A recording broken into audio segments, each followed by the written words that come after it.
2082 10 महिना भोलि 12 गते बालिन्सा आउँदैछ। कि त देशको प्रगति उन्नति हुन्छ या हाम्रो देश नेपालको बालिन्साले हेर्दै जाउँ हामी के गर्दैछ नेपाल देशको बारेमा मुहार फेर्छ कि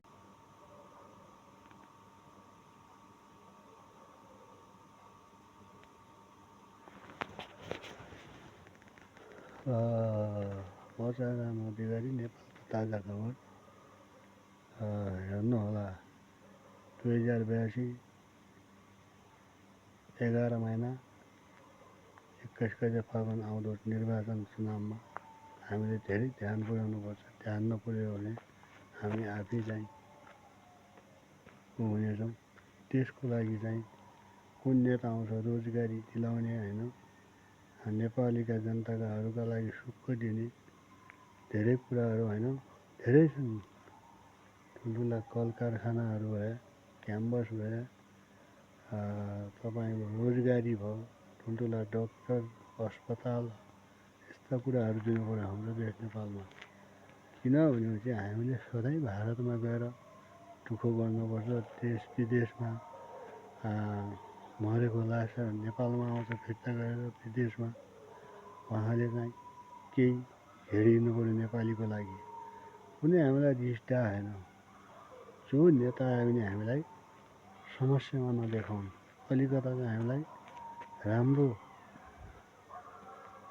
गतिलो ठाउँमा ल्याउने नेता र नराम्रो ठाउँमा लग्ने नेतालाई हामी नेता भन्दैनौँ। जसले हामीलाई बाटो देखाउँछ ऊ नेतालाई नै हामीले भोट दिने, भोट चुन्ने हो। उहाँलाई हामी चाहिँ तब मात्र मन्त्री मान्छौँ। उसले त्यो जति नेपाली जनताका मागहरू उति चाहिँ गरिसक्नु पर्यो। तब मात्र चाहिँ नेपालको बारेमा उहाँले चाहिँ थाहा पाउनुपर्छ।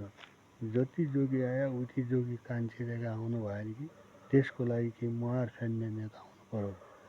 पुराना नेताका जस्तो प्रगति नहोस्, राम्रो होस्, एकदम खुसी कुरा हो। देशको दान गर्नु राम्रो कुरा हो, तर भोट चाहिँ दिनुपर्छ।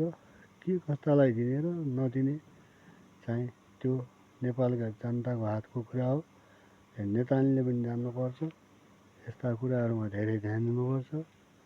कुनै देशमा दुःख गरेर हामीले जहिले पनि दुःखै गर्नु भने नेपालमा रोजगारी चाहिँ हुनैपर्छ। नेपालीलाई बार हामीलाई दुःख नगराइदिनु होला। हामीले के गर्नुपर्छ, जन्मेपछि भारतै नेपालमा गराउनु त रोजगारी। नेपाली जनताको लागि खुसीको खबर ल्याउनुपर्छ हामी नेपालका नेताले।